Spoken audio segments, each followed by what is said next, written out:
Finally, kasi si Mr. Ding yan.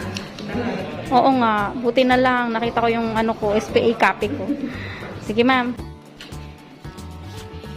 Okay, ang mga title, nandito na. Dami.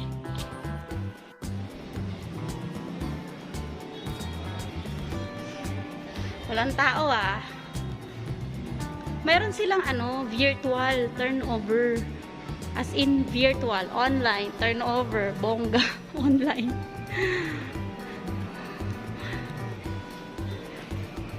Kaya yun. Oo, sobrang ingay pa rin. Kaya ililipat ko siya ng ibang unit. Naghahanap ako ngayon ng ibang unit. Hanapin mo kami tayo sa pouch. Oo na yan. Ano? Okay na, napicturean mo? Okay na. Okay na. Ayan, second dose. Second dose na kami eh. Dito kami sa Caloocan.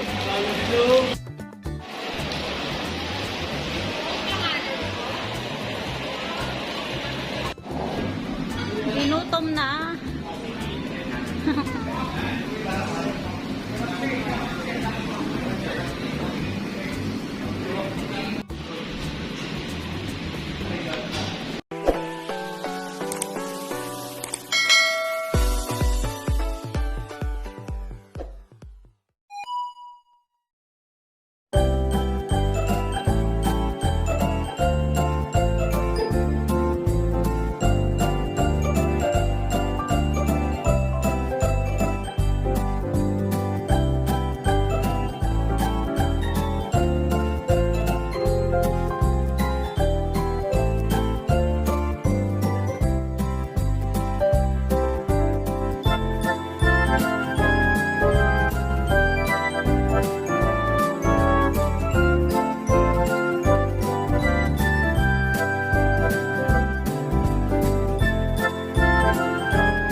Hi guys! Welcome back again to my channel. So, it's Thursday, October 14, 2021. So, nung Monday, nagpa-vaccine kami, di ba? So, nung Monday, ang dami kong ginawa after ng vaccination. Gusto ko munang gawin lahat bago mag-effect sa akin yung vaccine. So, nung Monday, kumuha ko ng mga title sa BDO Makati, tapos sa SMDC. Tapos, kinabukasan, kailangan ko talagang bumalik. Hindi ako nakapagpahinga. Tuesday, kumuha uli ako ng title, tapos nag-sign contract ako dito sa Shore Residences. So, nung Wednesday, nakapagpahinga ako sa bahay. Tapos ngayon, Thursday, ayan. Okay na kami. Medyo okay na. I mean, much better yung feeling namin sa ngayon. So, natapos namin yung second dose. Na-survive namin yung second dose. Yay! So, ngayon, nandito ako sa Shore 2 kasi may turnover ako sa Tower 3, second floor. Ayan. So, halika, samahan nyo ako sa turnover.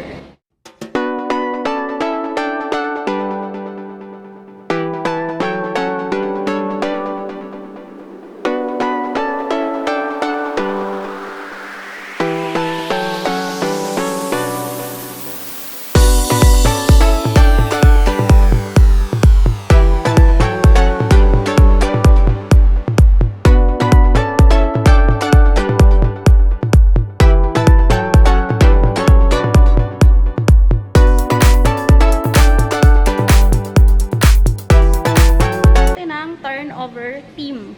Sino kayang magta-turnover today? Ayan, kasama natin si Ma'am May. Siya mag-assist sa atin sa turnover. So, nasa Tower 3 tayo. Ito yung poste nasa gitna. Wow. Ay, ito yung amenity ng Tower 3. Oo, second floor. Doon tayo sa kabila. Naliligaw po kami. Ay, ang ganda, oh. Ganda ng design, oh. Ay, right, tunog. Maingay pa dito. Alam niyo yung iba kong client, kasi naiingayan. Gusto lumipat yung iba eh. Meron akong Tower 2, naiingayan. Gusto niya lumipat.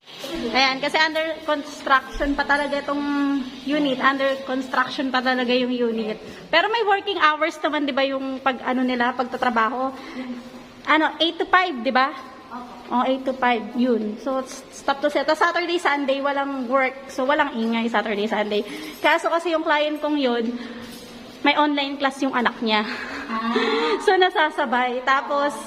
Tapos minsan, ang ingay-ingay pa ng mga workers, nagdadaldalan sa hallway. Sumasabay yung mga bibig nila doon sa mga construction sa ingay. Kaya yun.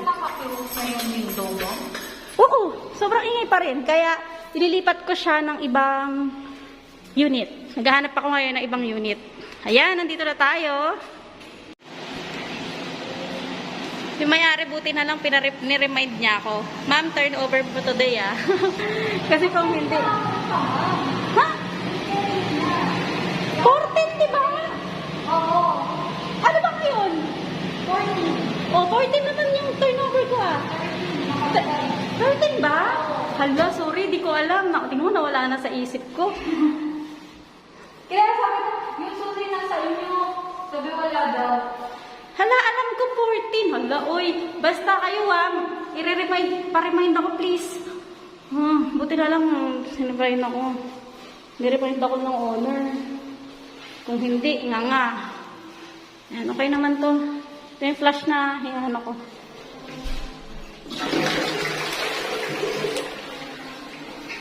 $24.10 square meter. Hugas mo tayo kamay.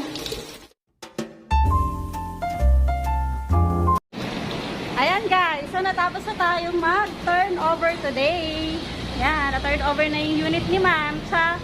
So, iano ko na, gusto niya na kasi i-furnish ko. So, may mga dala na akong gamit.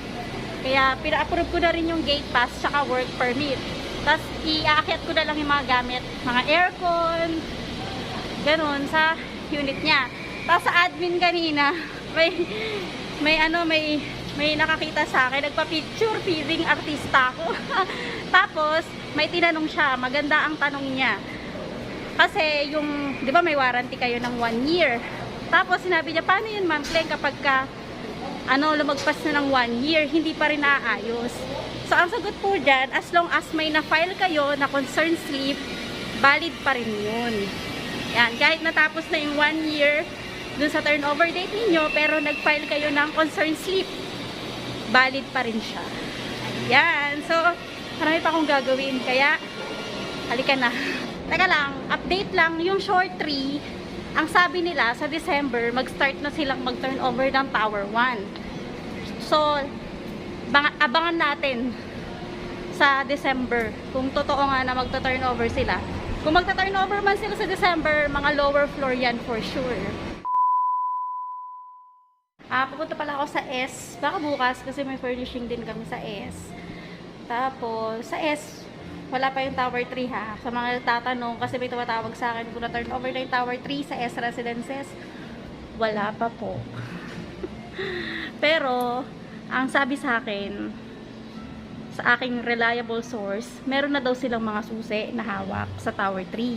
Pero, wala pang go signal for turnover. Mga lower floor pa lang hanggang 3rd floor.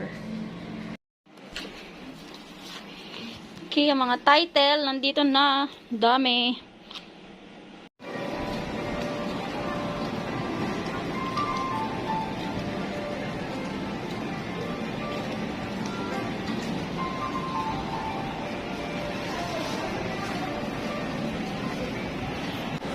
We are going to eat.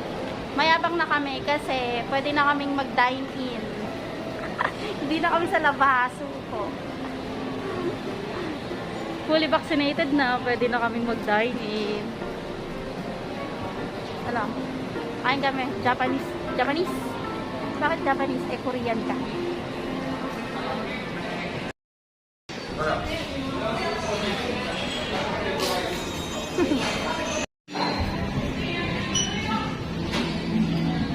Isda.